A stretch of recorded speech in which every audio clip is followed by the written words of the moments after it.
Hi everybody, welcome. I'm super excited about tonight. My name is Mark Nicholson. I'm the founder of something called 1880. It's a club in Singapore. We are soon opening here, so this is the very first step to the opening of the club. There are 3 more floors above us. There are 5 restaurants in total. There's a beautiful spa, a gym, a club, and then there's a whole floor of kind of office space and lounge space. How many people work in Tycoon, just so I get an idea? Okay, great. You guys are super lucky. There's a great facility opening end of September. So if you haven't had a chance to go on a tour, the team are delighted to take you upstairs tonight. So just find somebody and say, I want to go on a tour, and they'll take you on a tour. Okay, so why am I so excited tonight? Look, 1880 was built on a principle of holding difficult conversations. It is our very firm belief that the more people get around a table who disagree with each other and hold conversations in a civil and respectful manner, the more you get to challenge conventional wisdom, and the more you get to fight dogma, and the more you get to kind of upgrade your thinking, your principles, and your values, right? And I think it's from your values in a society that eventually we get to our laws and the way that we govern each other. And there are an awful lot of laws that, let's say, have been anti the LGBTQ community. And those laws are gradually, step by step, coming apart. And it is through these very difficult conversations that this happens. So a lot of times people wonder, why do we have Pink Dot? Why is it a whole month? It's like a really long period. Why do we hold all these parades and events?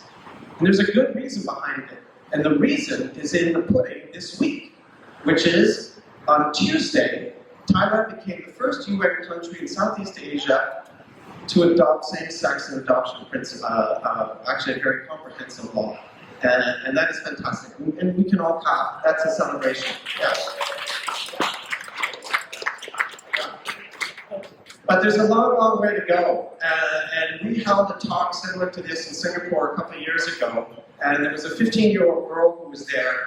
And she told us that she had been to a conversion camp twice. Her parents had sent her, hoping that they could knock the gay out of her or something. And I was in shock that existed in a country that I lived in. Something that calls itself a first world country. And this is why we hold these conversations. This is why Pride Month exists. This is why parades exist. And so we keep doing that. So in the spirit of that, it is my very great pleasure to introduce Nikki Spurdle, who is the lead for diversity and inclusion for Swire properties. Ladies and gentlemen, Nikki Spurdle. Thank you for that. The pressure is on now, but it's also now my pleasure to introduce the panelists for today. Next to me, we have Mr. Choi, the Vice Chair of Community Business, who is making waves in Hong Kong about really diversity inclusion for corporates, but also the former head of HR for Hong Kong Exchange. So he has a wealth of experience in the corporate and also in the NGO space. Next up, we have Beckaly, founder of Hungry Ghosts, but also the creative genius behind the Pontiac. So, in case no one has ever been there, you should. It's definitely a sanctuary for all of us, included. And last and definitely not least, Mr. Henry Tier. Woo!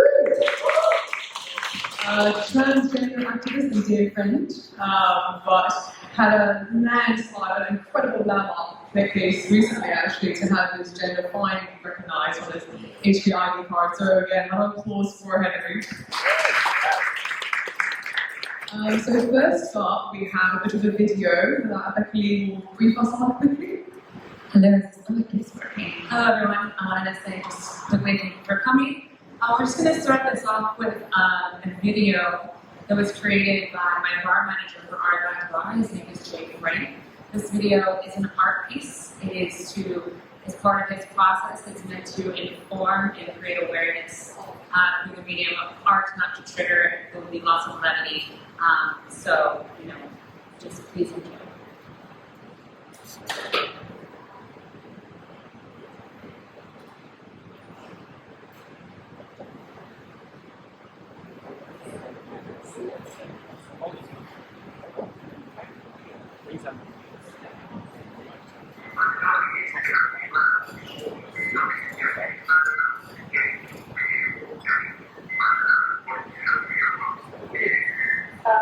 So my name is just Rebecca Joe, and then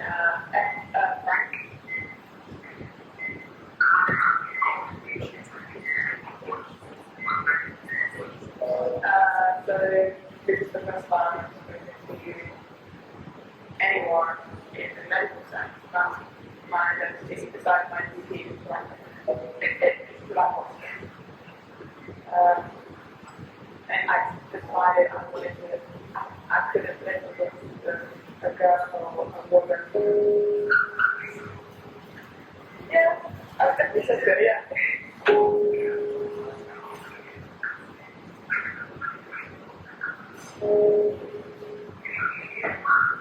Yeah,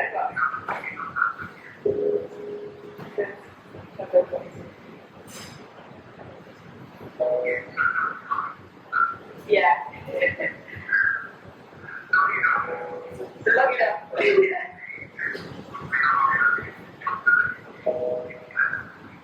Yeah, honestly, I think I managed to get my bar on my name and I think a lot of that is really not surrounding yourself with that core reservation about, exactly people.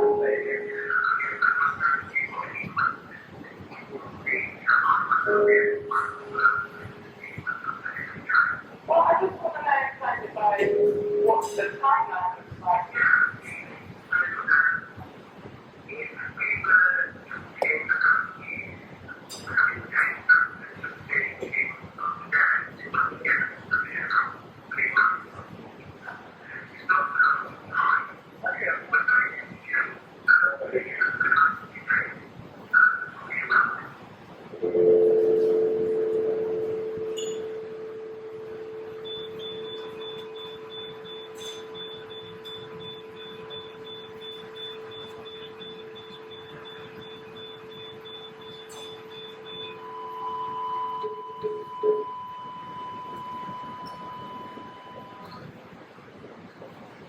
So with that thought in mind, I think it really highlights how arduous and lengthy the process is to try and be recognised for the gender that you believe. And so with that in mind, I would love to come to Henry to talk about his own legal battles, what challenges to go through, and how he became this change agent, this activist in your own right. Thank you everyone. Thanks for having me. And thank you for the introduction, Nikki. And I actually resonate a lot with the video. And it's a beautiful video that reminds me of, when I first started my transition over 10 years ago. I like Jay, I also started my transition in the UK under the NHS system.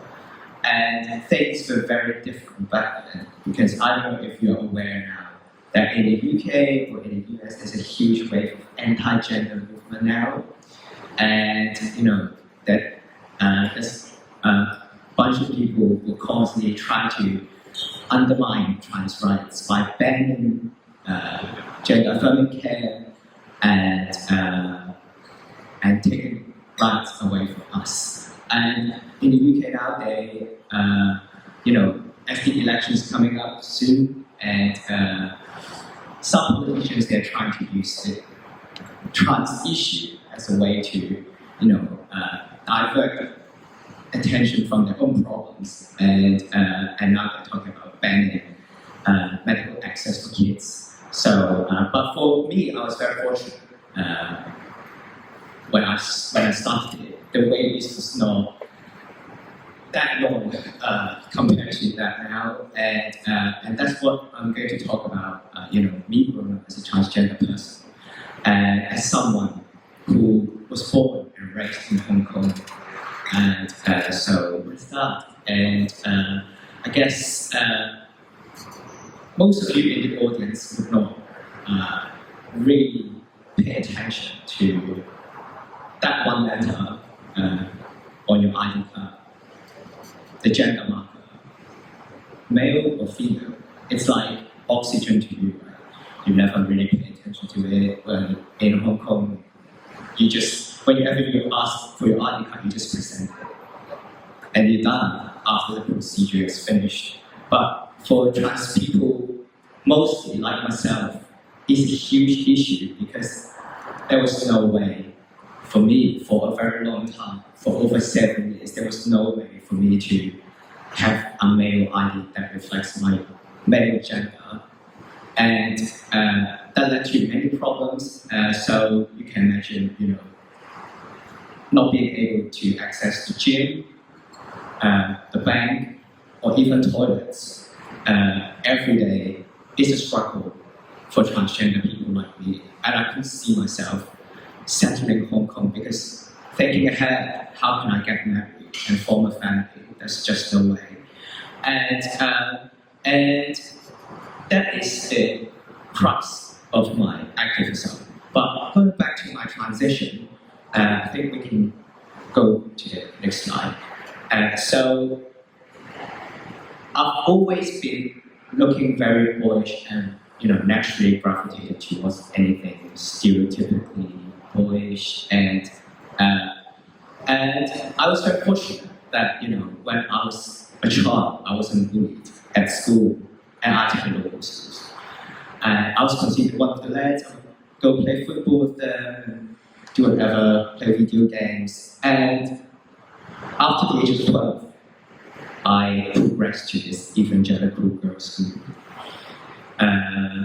where the pupils had to wear the blue cheongsam as the uniform, one of those schools, right? And it is very homophobic now. It has close ties with one of the most homophobic churches in Hong Kong, and although I was not bullied by my schoolmates, some of the management thought that I was a tomboy, and they equate that somehow to bad behavior, and they thought I was the best student, even though academically I was doing okay. And I played many sports, represented the school in many sports because I was trying my best to bypass wearing the cheongsam. So I found this rule that I was allowed to wear the tracksuit, so you can see me in the photo that, that was me at the age of 12, and I was looking like that every day during my teenage years, attending school in a tracksuit, and very fortunately, I had the opportunity to eventually leave the school after finishing my public exam. And then I moved to the UK for my A-levels, and I also did my degree there. And for my A-levels, I did it at a school close to Brighton. So I don't know if you guys know where is the gay city. Yeah, in the UK, yes. That's a complete change for me. There was no more uniform, and I remember there was this lesbian couple in one of my classes, and everyone knew that they were a couple, and no one could do anything to them. And because they were well protected by the law, it was such a huge contrast to my old school in Hong Kong, because in my old school there was this one girl she was really good in playing basketball, so good that she was in the national youth team.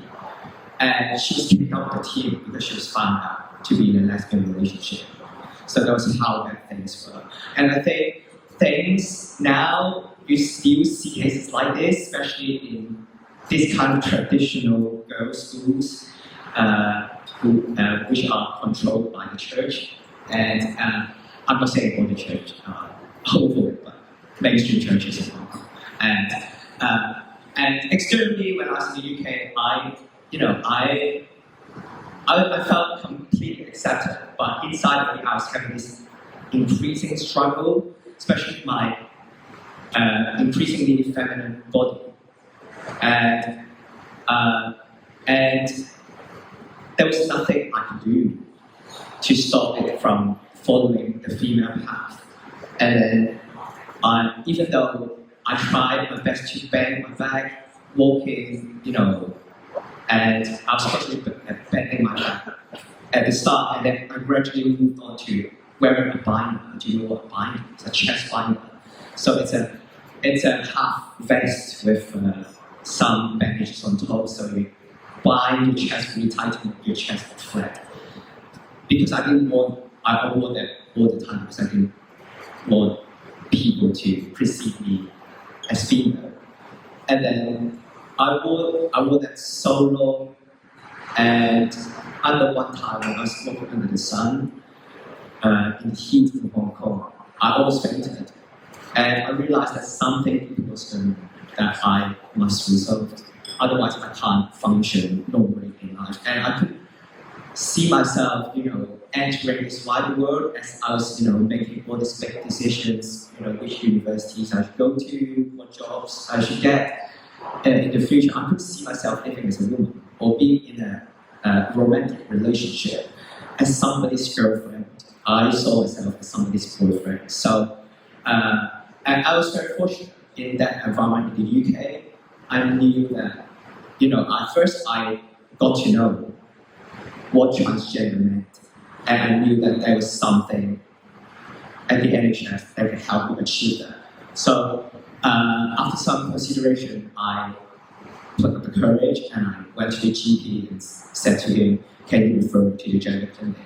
And yes, there was a wait list, but it was about a year or so, and then it kind of went quite smoothly thereafter. And I had my hormone replacement therapy and my top surgery done. After these procedures, I just felt like all the gender dysphoria, the discomfort, the crippling anxiety that I felt about my female identity, also my female body, was all resolved. And I did not feel the need to have any more medical procedures, such as body surgeries like sterilization and genital reconstructions. And at the time, I didn't have like a proper plan coming back to Hong Kong because I knew there was little to protect me. Really, there's still no law after talking about for more than 25 years. It's still not in place in Hong Kong. But things changed a little bit in 2017 because I received a really good job offer with an organization that has some form of LGBT inclusive policy in place. So that's why I decided to come back. The work was great, and I was not the only queer person at the workplace actually. But outside of work, I started to have all these new problems as I came back, having transitioned to a man. And because in Hong Kong, as I mentioned, you need the ID everywhere. And the police has the party check at any time. And I started to have all these problems. I was rejected from withdrawing money from the bank. I was rejected from renting a place. And I had so many problems traveling abroad. Because every time, especially in China, especially to China, when I crossed the Chinese border. And one time I was taken to where I was trying to cross the Chinese border. They took me to a glass paneled room, questioned me for a good period of time before releasing me. So that was how bad it was. So, and it's not like I didn't try to change my ID card, but in Hong Kong, in order for a transgender man to change one letter on the ID card, there are these exceptionally invasive, inhumane requirements. So, namely, sterilization surgeries, removal of the old uterus, and also genital reconstruction. So, to create an artificial phallus of a reasonable size usually involves multiple procedures. So usually you take a piece of skin off your arm, probably like a sausage, and transplant it to the growth area between your legs. And that procedures have very high complication rates. And I just didn't feel that this is for me. And my doctor explained to the Hong Kong government when I tried to apply for a male ID that, these procedures are completely medically unnecessary, and I have already been living as a man in the UK for a very long time, but the government just did not listen. So because of this impossible dilemma, either being forced into these invasive, expensive procedures that I don't need, or the never-ending discrimination, I took the decision to try to change things for myself, just myself at the time. That's what I was thinking. So I filed a lawsuit under the advice of a lawyer, and the court case went on for longer than I first expected, and I gradually I became an activist for that reason, and I gradually grew my work because the help was not there, and I also found out that there are a bunch of people like me, not just in Hong Kong, facing the same problem but all across Asia. And after fighting the lawsuit for 6 years and losing in the first 2 rounds, last year in 2023, the Court of Final Appeal finally ruled unanimously in my favor and overturning the full sex reassignment surgery requirement for gender marker amendment for transgender people in Hong Kong. But that's not the end of the story. So I think we can go to the slide of after the Court of Final Appeal. And I went back to the immigration department trying to change my ID card after winning the case, but I didn't expect that the finish line would be moved by the government to somewhere further away, and they actually did not process my application right away, even I won my lawsuit, and so I did a lot of things during that 40 months, and I was exchanging legal letters with the government non-stop through my lawyers. I also did a lot of advocacy outside the court. I did a mini rally, as you can't really do a huge demonstration now in Hong Kong last year in March, and try to raise awareness on this issue of the government not complying with the court order. And towards the 1 year timeline, this year, the government told me that, they told me, well, maybe you should, don't sue us. That's basically what they told me. So, because we threatened that we would go to the court again if they don't comply with the court order and not issue me with an ID card. So they replied that, well, please withdraw your legal proceedings, and they even went so far to invite me for a closed-door meeting, just to convince me to drop my lawsuit. And then we asked them, well, what is the meeting about? And they didn't really say anything, so we just went straight with the lawsuit. And the amazing thing is, after filing the lawsuit, for 2 weeks, the government immediately released the new policy.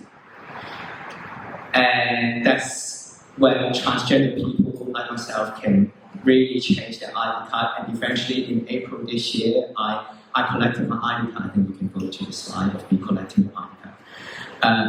And actually, Emma, I think I've gone over time. But yeah, I just came back from Thailand. Thank you. 1 week ago, and that was I was so amazed. Just before they legalized same-sex marriage there, and it was actually my first time, a very special moment for me, because that was the first time for me to use a male ID card traveling without anxiety, to just see things abroad. So yeah, that's my very short story, and yeah, now I'll pass on the mic to Beckaly.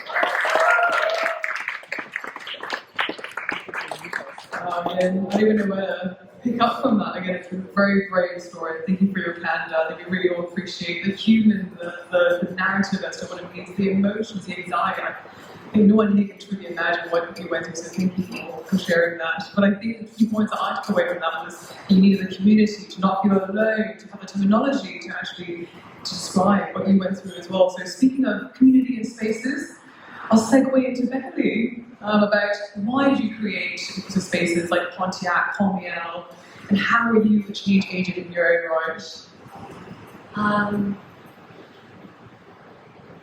Very organically.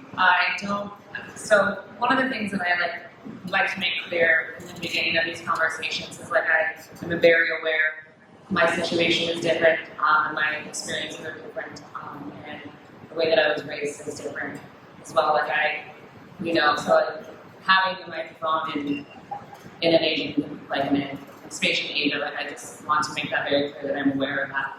And then trying to use what I would say is like the liberal flexibility that I am innately born with, but also is raised with, and I wouldn't necessarily call it the bravery, but I just don't see it any other way. And you want to matter, but I'm fortunate to not see it any other way. I cannot see anything other than creating inclusive spaces. It doesn't register to me. The only thing that registers to me is anybody trying to tell me that I can't. And that doesn't work out very well. What does work out well is creating spaces where people can fall in love and get married. Like, I have so many heterosexual couples that have fallen in love with the Pontiac, and the Pontiac is gay. You know what I'm saying? Like, but so, the story with the Pontiac is that same-sex, the week that we opened in 2015, it's the same week that same-sex marriage got legalized in the US, which was the end week of June, and then we also followed that up with 4th of July. And I was pretty sure that there was not a lot of American expats, so I'm pretty sure that nobody really was going to care about American independence, but so we created Red, White, and Rainbow, a celebration of equal rights and independence. And this July will be our 10th annual Red, White, and Rainbow celebration of equal rights and independence. And that is what Hong Kong needed. And that's what Hong Kong needed, a space that wasn't definable. And we've been asked to define ourselves, and we are not a concept, we are a culture. That is why we say we are the Pontiac, because you can't sit with us. It's a collaboration between the bar and the guests, and it is not limited to anything to do with what your gender is, or what your job is, or how you were raised, or what your religious beliefs are. It's just, we want to take care of you, we want to listen to rock and roll, and have some drinks, and have some fun. We do strategically, and I mean that word in a positive connotation. I opened employing and employing women specifically, and I am a queer woman, so obviously if you're queer, then everybody's welcome as well. Never once were we like, we don't hire men. I do find, and this is not to be derogatory to any man, that it is harder for a man to work in an all-female environment, or a majority female environment, or a majority queer and female environment. And so that usually doesn't end up happening.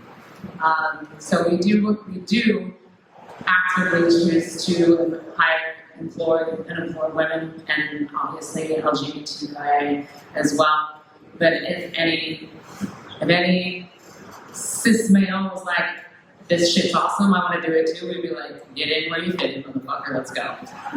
Okay, so we are all about that. During Red, White, and Rainbow, we put a big rainbow flag outside. We took it down, and then in 2016, when we had the party again, we just could feel the difference. You could just feel the difference, and you could feel the difference, and people could see that they were welcome. And obviously confused some people as well. People were like, oh, well, that's a gay bar, I can't go there. And it's like, no, you can. Most of the time, like 90% of the time, most people didn't even, if they weren't looking for it, didn't see it at all. They just said, this is a cool rock and roll bar. And they have bras. Why do they have bras? What's with the bras? This place is crazy. You know what I'm saying? So it's, again, it goes back to, it's like not definable. It's just about taking care of each other. And we take care of each other by way of rock and roll and inclusion.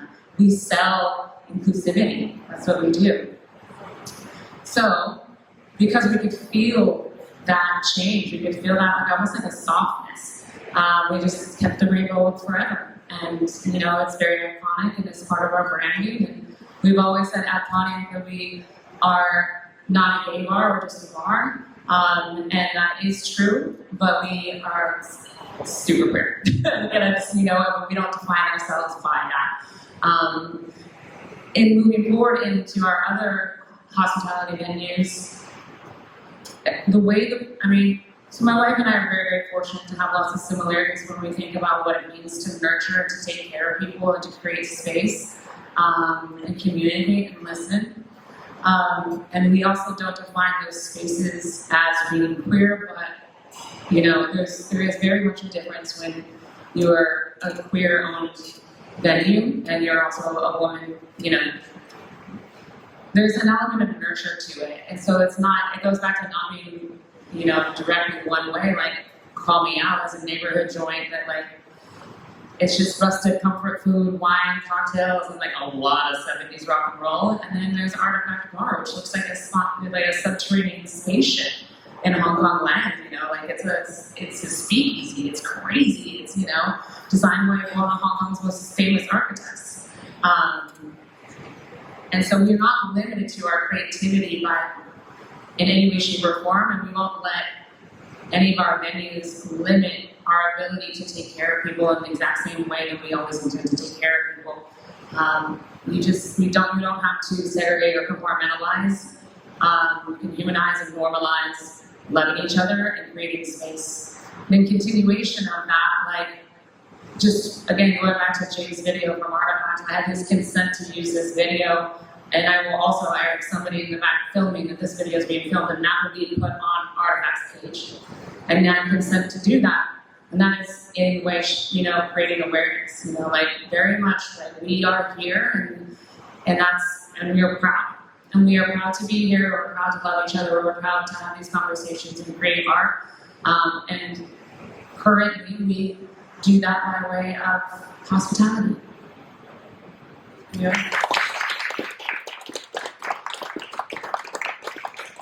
I think the beauty of hospitality and F&B industry is that it is a customer-centric industry, so it can organically develop this and nurture this inclusive space.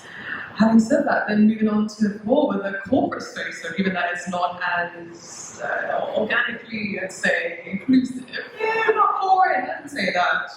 No, but how would you then cultivate that space? And how have you, in your corporate role, been able to bring that genuine change as well with the Hong Kong Exchange, or even Goldman, during your time at Goldman, to... Hi, I'm Ross. It's really hard to follow every year back, but let me try my best. But before I start, may I have a show of hands? How many of you will call yourself an entrepreneur here? In your own company? So how many of you work for an NGO, non-profit organization? Does hospitality count? No. So how many of you work for a company as an employee? So who's the rest? Okay, there's some people who, okay. So I assume a lot of you that you actually have employees in the company. So let me talk a little bit about employees. But before that, I'll talk about me. So I am an old man. I'm in my mid-50s. I quit working 2 years ago for a company. I started my own company now and also sit on the board. But I still remember when I was employed at Goldman Sachs many years ago. I started to feel strange because when I grew up in Hong Kong as a local Hong Kong person, I always hide who I was. So I pretend to be a heterosexual man. I pretend not to settle for any woman. And I pretend not to engage with my employees, with my colleagues, with any conversation about me in my personal capacity. So my pretending ability is very high at that time. But at the point of time, I also tried to participate in all the LGBT plus activities at my bank as a straight ally for 2 years. But after that, I felt strange. And maybe because at the time I met my ex-husband. So I feel I want to do something about it. So one fine day, when everyone speculated about who is my current girlfriend at the time, I went to my boss, who is a British woman. And she's a head of HR for the Asia Pacific region. So I went to my boss, Alison. I said, Alison, I want to talk to you about something. And her reaction was, oh, you're not quitting, right? So I said, no, I'm not. By the way, I practiced these 3 letters word, I am gay, for a night, because I cannot say it properly. So normally, people who are gay here, probably you talk to your friends like, oh, I'm gay, right? So you don't talk about it like a proper sentence, but I have to practice it. I talk to my boss, I'm gay, and I'm sorry that I lied to you for like many years. And Alison was a kind of iron lady. she suddenly stood up and said, "Paul, can I give you a hug?" And then she burst into tears. So I think that's a life-changing experience. Is what I can do to change me. So it's not about changing the world yet, but I have to change my own experience, my own perspective, and I talk to people like proper human beings. So that's kind of fast forward.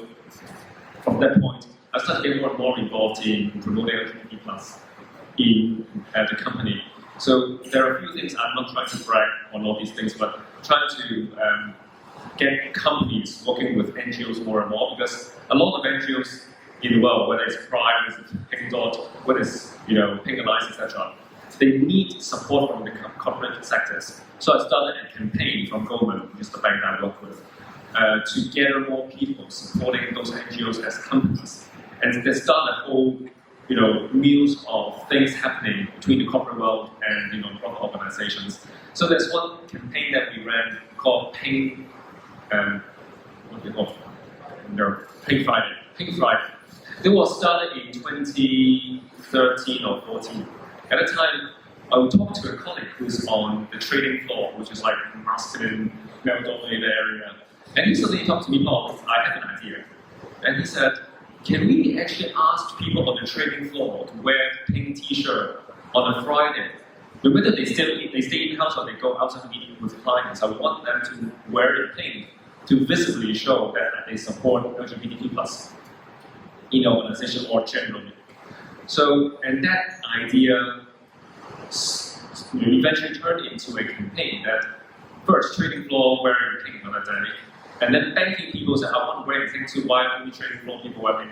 So more and more people, the whole company started wearing pink. And fast forward to last year, this became a multi-organization campaign across Hong Kong in multinational companies, banks, law firms, professional services companies, etc., etc. There are more than 100 of them. They wear pink on the same day to tell people that, oh, as a company, as an employee, as an individual, I support LGBTQ+. So that's how changes started from a very small idea. You can do that, in a bigger scale. So I'll probably finish my part by saying, I married twice as a gay man. I married my husband. I went through what a lot of people, heterosexual people, go through divorce. And then I also get married recently again last year. So hopefully that is there for a long time. But I think changes is something quite personal. So you can create changes as a change agent today by doing something great, really big scale, like what Harry did, to sue the government, to create some systematic changes, or something that affect the whole environment, create a safe space for creation. What Beckaly did, or something so small that you try to be yourself, do something small, but eventually it may benefit people around you. And I think that's kind of all I want to share with you as as a corporate person. But we have a chance to talk more about specifically what you can do in a company to create a safe space, a more inclusive workplace, and etc. The many things that individuals and a company can do.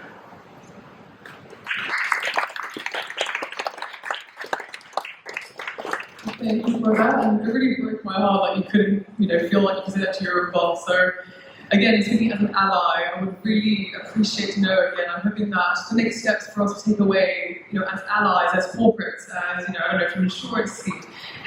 What's the next step that we can do? How can we support? What kind of support system do you need? How can we help? So, let's start with you, Henry. What support would you have wanted more in your journey?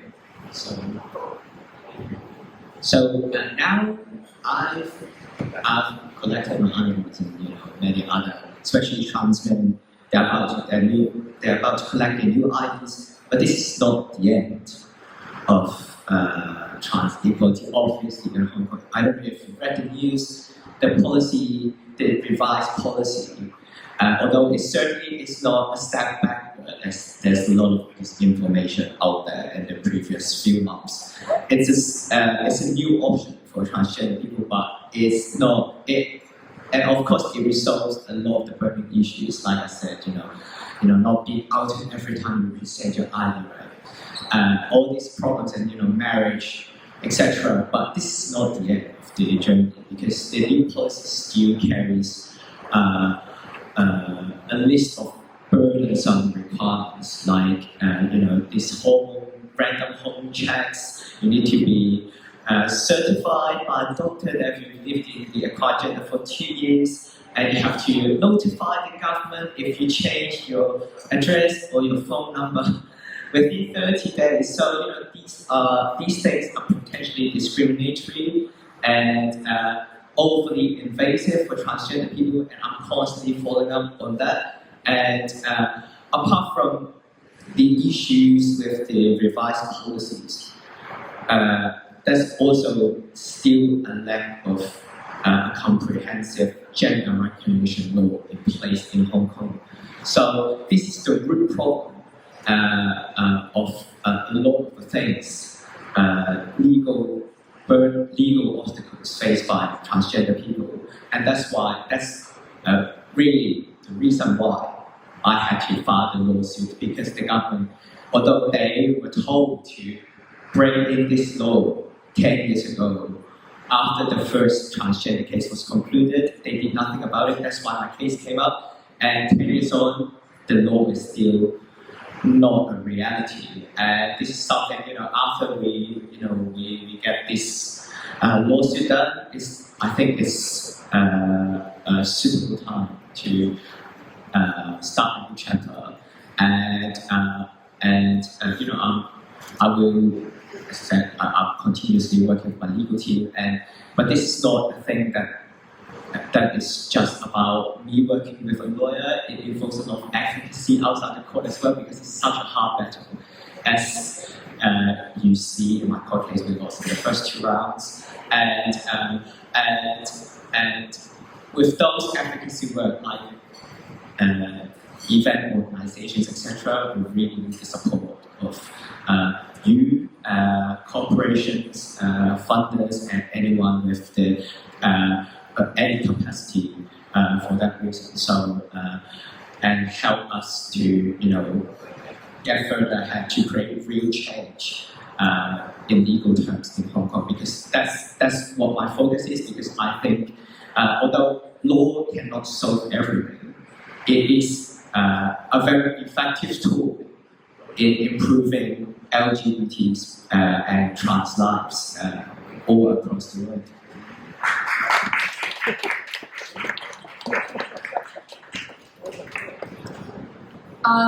Well, I mean, we're going to say probably the same thing in 3 different ways, but it's, you have to commit to it. So how you can help is committing to being part of the change that you want to see. And that's by creating the conversations, that's by showing up, like I see so many people in the audience, and I was like, wow, you're here, that's really fucking cool. We talk about it a little bit, but I have my very direct allies right here, my ML allyship team right here representing, and they are committing to the change they want to see. And that also does look like corporate policy, and that does look like legal. And I can't express to you enough how, my heart is awestruck at seeing the level of commitment this is not a PSA for Mandarin or anything like that, but it is I'm just exploding for how committed they are to this, and it's on a global level, and we are a small part of that change in Hong Kong, but we're making big waves, and we're doing that together. And they are here tonight to continue to learn and hear different perspectives. And that's what allyship looks like. It is like hearing different voices, putting yourself in different spaces. So we need more of that. Commit to the change that you want to see. I'm going to try to add a few suggestions, more practically. First is, as individuals who attended this event, if you can, go back and tell your friends, families, loved ones, colleagues that you attended the event, and tell them what have you heard. That actually already spread the love to people. People who maybe sit 3 rows from you heard that you talk about this. They feel you're safe to talk about it if they were still in the closet. So talk about it, spread this news to someone around you, put it in your IG, say there's a great event, it's a great place, and try to talk about what you've learned. I think that's great. Now, second is, for those people who are more influential, more likely in the organization, try to create systematic changes in the organization if you can. So, for example, one of my mission at that time was to make sure people who are at the most senior rank, there are 12 of them, each of them, they know who I am and they start to support it vocally about LGBTQ+ in the organization. I succeeded in three-fourths of them. Some of them they can't change anyway. But at least you create rippling effect to the whole organization, because in most companies, people look up to the most senior people they set. If they don't say explicitly they can support this cause, it won't grow legs in the organization. So if you have some influence, whether personally or organizationally, influence them. And lastly, if you have access to the external world, you can do something to support cause in the community. I still recall there was a QT case quite a number of years ago about lesbians, whether they can get working visa in Hong Kong. At that time, there was a lawsuit as well to the government. And what we did is, as a group of companies, the company leaders, we decided to gather together, wrote letters to the court, show that companies supported this case, and ask them to think carefully what they should do. This may or may not influence the results, but at least as companies, we can do something about things in the community as and when appropriate. So don't underestimate your ability to create changes individually, in the company, outside the company. I think that would be my suggestion to you. Just picking up on that as well, I remember prior to this, we were talking about how you formed the interbank network here in Hong Kong, and you speaking about communities. What was your goal behind that, and bringing that together here in Hong Kong? There are a few things that personally I was not happy with in the Hong Kong environment, especially in the corporate environment. One, there's not that many local LGBT+ people out there visible. So one of my little goals is to create, more opportunity and safe space for local Hong Kong Chinese LGBT+ people, whether you are gay, lesbian, bisexual, transgender, or queer in general, that you feel comfortable to tell people who you are. I don't want people who went through my journey of finding ways to talk about I'm gay. I want them to be able to physically talk about who they are and interact with people, healthily. So that's part of my, underlying goal of what I did. So whether it's about creating interbank forum across banks, talk about LGBTQ+ activities, whether it's about supporting QDKs, whether it's about bringing gay games to Hong Kong, all these are part of my motives to make sure that the small little things that we do individually, hopefully one day it will create bigger impact to the community, and also to other people who are still living in the closet and in the workplace or even in the family. Speaking of the gay games, I'm glad you brought that up. It's like the little segue to my next question. I'm not quite sure if everyone here is aware, but gay games came on for the first time last year, thanks to obviously the wider team. So what was the experience about that, and why is sports so important in this space? There's a funny story. When I first started my activities with the LGBTQ+ network in companies, they would call it a social club, because we always bring people to drinks, to movies, to gatherings, to parties. That's all they know about gay people. In general, me, like gay people. But they know nothing about other things, like we are just human beings, we do sports, we do studies, we like movies, or we like artistic stuff, we like arts. They never think about this perspective. So one of that is I want, at the time my goal is to want the whole Hong Kong people know that LGBTQ+ people, they can do other things than just sports. And so my goal was to bring this opportunity to Hong Kong, and at the time we went to Paris, a team of us, led by two amazing people at the time. We went to Paris to bid for that and fought for bringing back the games alongside Washington DC and Guadalajara in Mexico. So eventually we won the bid, which is we were proud. Even with the COVID and with all the changes in Hong Kong landscape, the game may be smaller than it was expected, but at least we think it's a good starting point for Hong Kong people to feel, okay, we can do some activities like gay games in Hong Kong. And again, speaking of going overseas as well, just before this panel, I was chatting to you, Henry, about you being part of the Asian Pride Alliance as well in Thailand recently. So can you talk us through your experience there? What happened there? So I said I went to Thailand two weeks ago. So it was for the purpose of founding a new organization called Asian Pride Alliance. So it's a new initiative that aims to bring in all the Asian activists, pride organizations in collaborating and sharing knowledge about the pride movement, because as you can see, Thailand just passed same-sex marriage a few days ago. We have a huge wave of LGBT movement going on now in Hong Kong, talking about trans rights, equal gender recognition. We have similar lawsuits going on now in Taiwan and Japan. The top court in Japan, Supreme Court just overturned the sterilization requirement. Also, at the end of last year, so you can see, actually Taiwan is not quoted in the court case. So you can see how these movements are, when looking at each other, learning from each other, including the courts. So we want to build this platform to, bring all these people together, and we talk about, how many people do we have in Asia? But I think we as in Asia, we have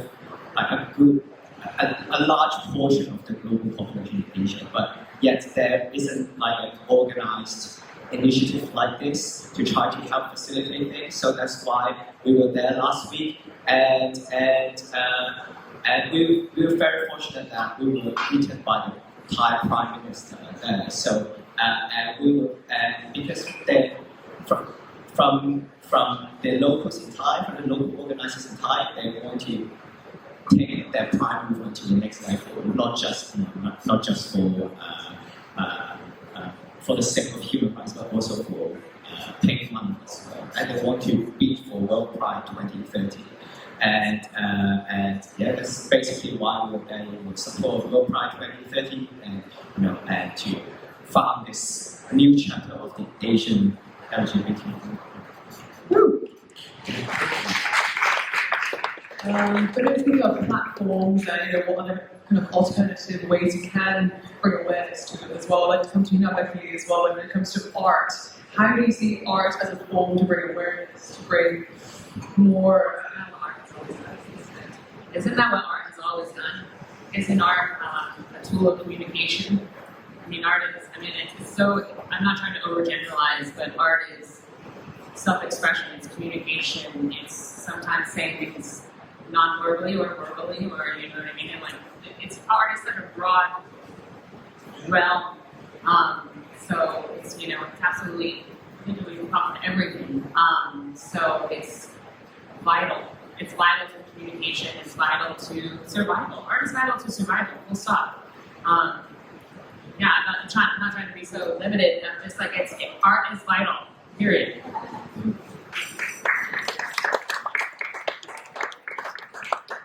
And given that you have all been fighting this activist movement for so many decades now, collectively, many decades, question for all of you: how do you avoid, or have you had advocacy burnout? How did you solve that, and how would you, if you have any advice for activists coming up now in your own journey, what kind of advice would you give them? Perhaps we'll start with you, Henry. It's still very fresh in your mind. I think, the Thailand trip actually was my little vacation trip. Yes, I was feeling a bit burnout before that, and working in Hong Kong for trans rights, there isn't a lot of support, and I think there's a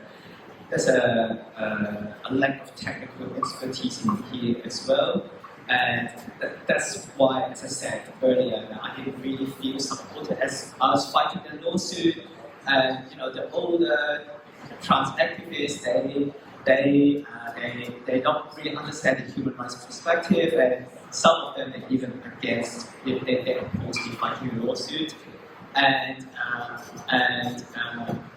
that's why I really needed that safe space for myself and protection, and eventually I found that this organization called Transgender Equality Hong Kong. Now I wish I started it earlier, and and we actually, we did our first project. I think maybe you could show the Trans Men in Hong Kong project that we did. It's called Trans Men in Hong Kong: Visibility versus Invisibility. So the aim of this project was mainly it's an art project, art propaganda. Yes, the gay propaganda. It's a statement that says trans men are men, basically, to confuse the public and the court. And it was so fortunate that we got the attention through this project. We got the attention of the BBC and some mainstream media before the top court made the decision. So it's so important. And talking about the participants, they are not really public figures in Hong Kong. They're just normal, everyday working people in Hong Kong, working in your 9-to-5 jobs, and these trans men who sort of share the same boat, having these struggles, and it's a bit of a cliche, but this shared trauma of not having the right ideas that brought us together, and they are really, I'm so thankful for them, of really bringing themselves forward, because it's, they're not public figures. For a lot of them, it's the first time for them to be out in the public, telling the world that they are trans. So, yeah, and just to, if you can't find the safe space and you feel burnout, especially in states that maybe a bit toxic in your immediate physical environment, try to find the support and help elsewhere, outside that bubble, and with work, I think you should be able to find it, just like me.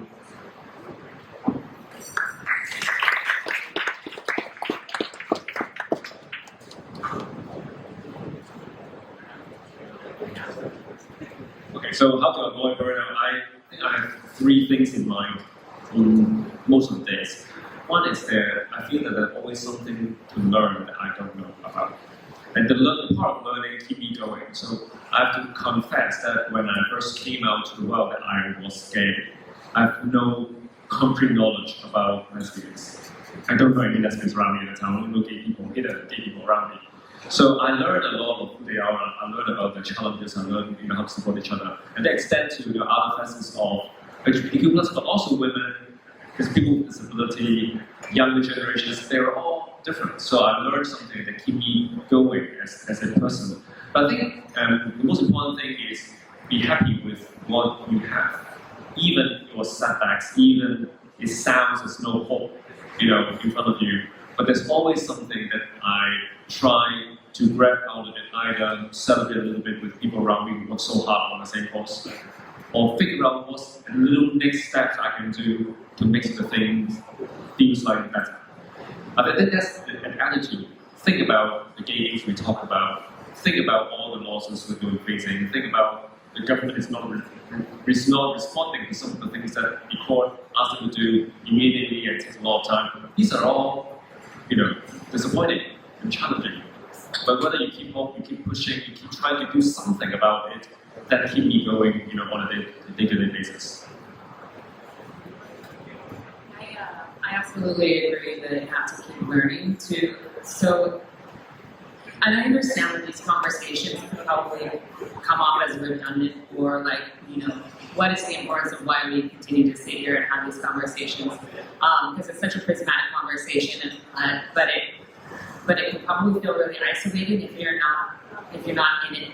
And I think that's one of the things that's really important to remember, is that everybody's lens is different, everybody's viewpoint is different, and not like their viewpoint on topics, like their experiences are different. So kind of have to try to have a little bit of grace with that. Also, it's exhausting if you don't know how to talk about it. First of all, if you're afraid to talk about it in general, or if you're afraid, one of the things we were talking about the other day, Hannah, is that it hurts to hide. Sometimes you just don't have the comprehensive verbiage to say what you're feeling.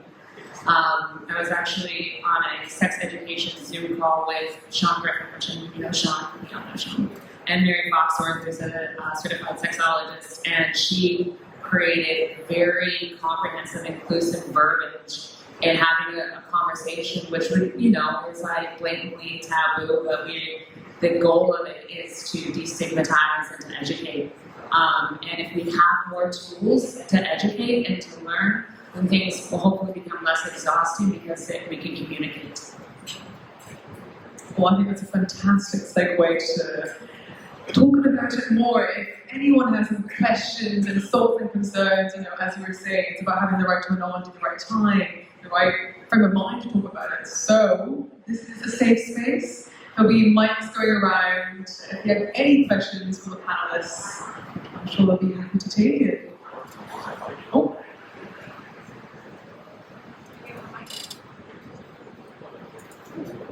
Hi, thank you for sharing.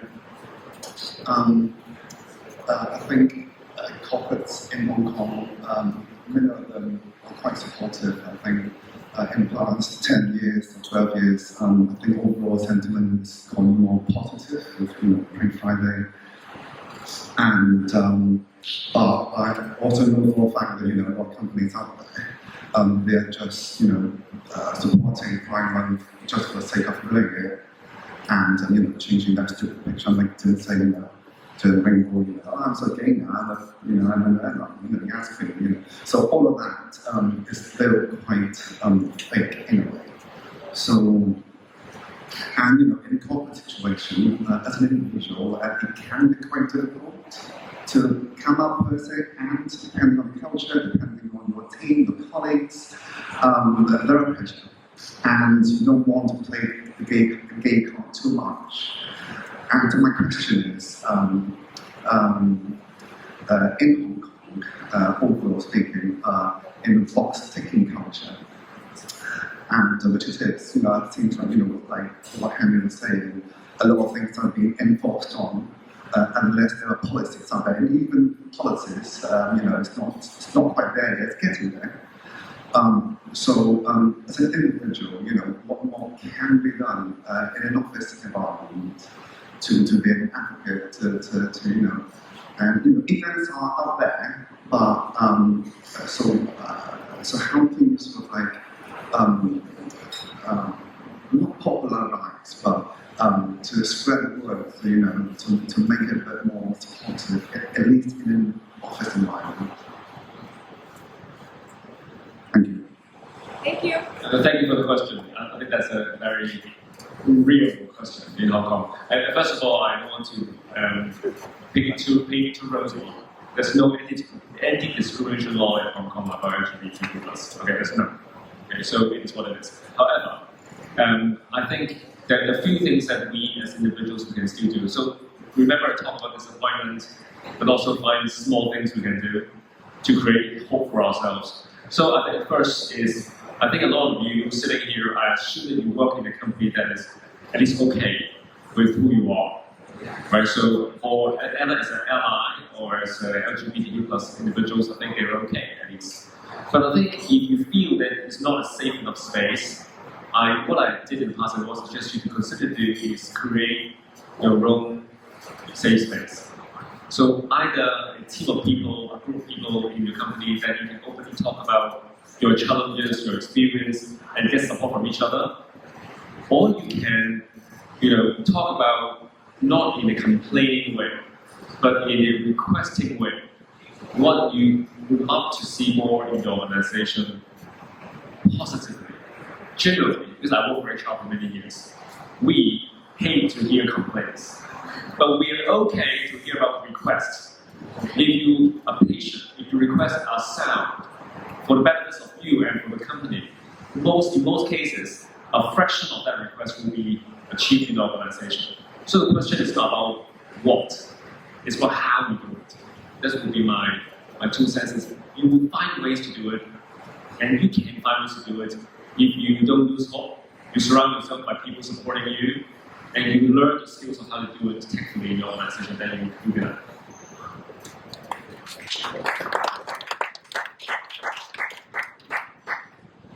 Thank you. Thank you so much for sharing your stories. It's super inspiring. On the point of verbiage and language, I just want to ask, how do you start a conversation about LGBTQ+ in Cantonese to the friends around us? Because, like you said, there's a lack of language surrounding that. Thank you.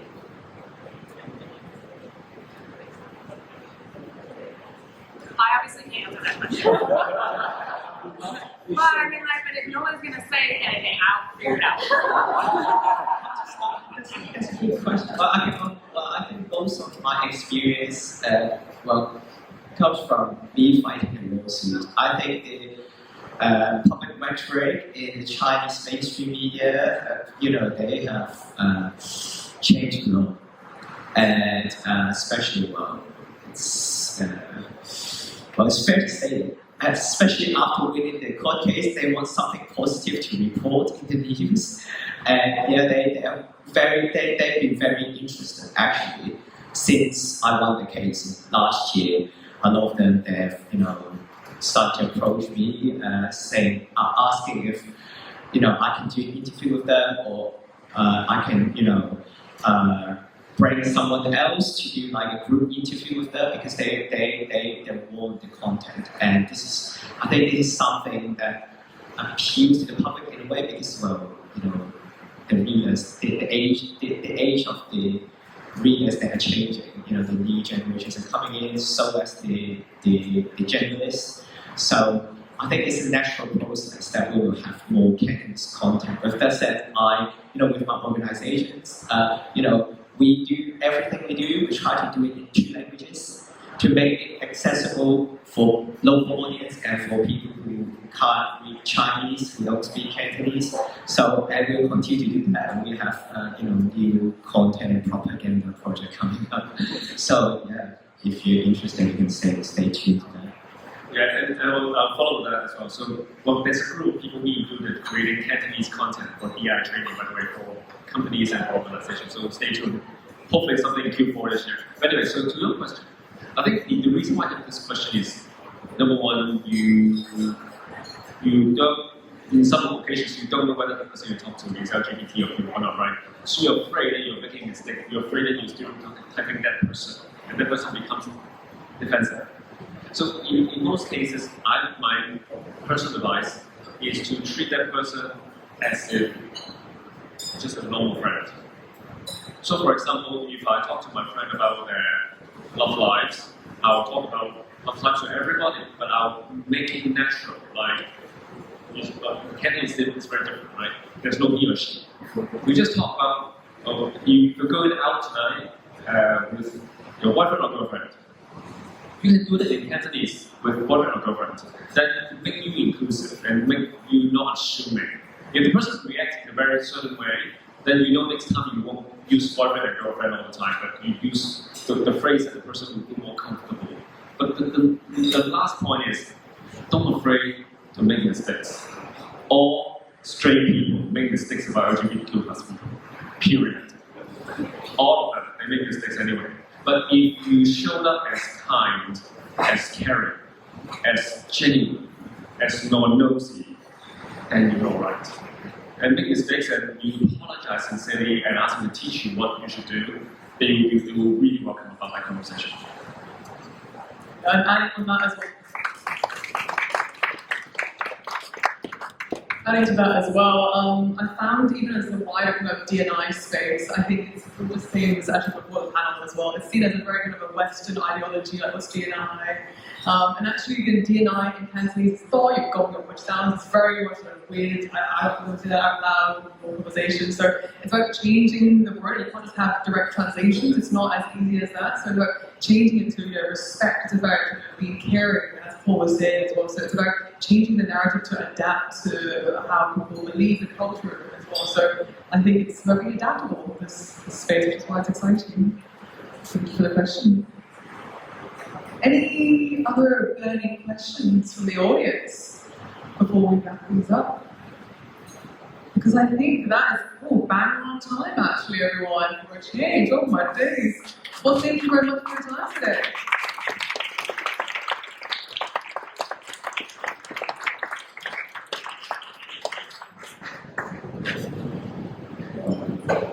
Thank you very much. Okay, now we get to release you. You can go to the bar and have drinks, and music will play, and there's a DJ, and it's going to be a lot of fun. But what we can't do is take you on any more tours, so don't ask. Because you're all drunk now and you can't go upstairs.